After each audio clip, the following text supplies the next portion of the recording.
Salm Vokušanis käib tuline vaidlus, Kaja ja Martin teravdavad sõnu. Obstruktsioon ja süüdistused ei lõpe öö, rahvas ootab lahendusi, kuid näeb vaid sõda. Riigikogu meie maapeegel, kus tõde ja vale tihti segi lähevad. Kas võimuvõitlus jääbki kestma või leidub tee, mis rahva heaks viib edasi?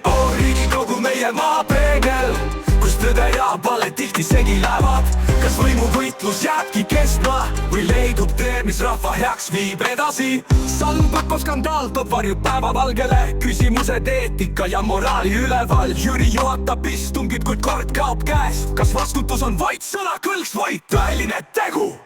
Riigikogu meie maapeegel, kus tõde ja vale tihti segi lähevad. Kas võimuvõitlus jääbki kestma või leidub tee, mis rahva heaks viib edasi? Rahvas väsinud tühjadest lubadustest ootab tegusid, mis parandaks me elu, kui poliitmängud varjutavad selge mõistuse. Kas leidub keegi, kes juhataks meid valgusesse? Riigikogu meie maapeegel, kus tõde ja vale tihti segi lähevad. Kas võimuvõitlus jääbki kestma või leidub tee, mis rahva heaks viib edasi?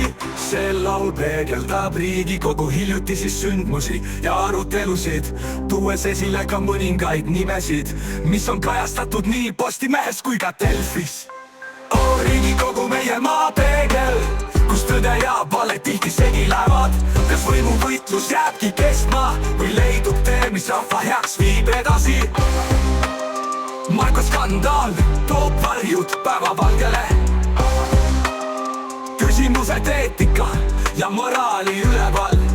Jüri juhatab istungit, kuid kord kaob käest. Kas vastutus on vaid sõnakõlks või tõeline tegu? Riigikogu meie maapeegel, kus tõde ja vale tihti segi lähevad. Kas võimuvõitlus jääbki kestma või leidub tee, mis rahva heaks viib edasi?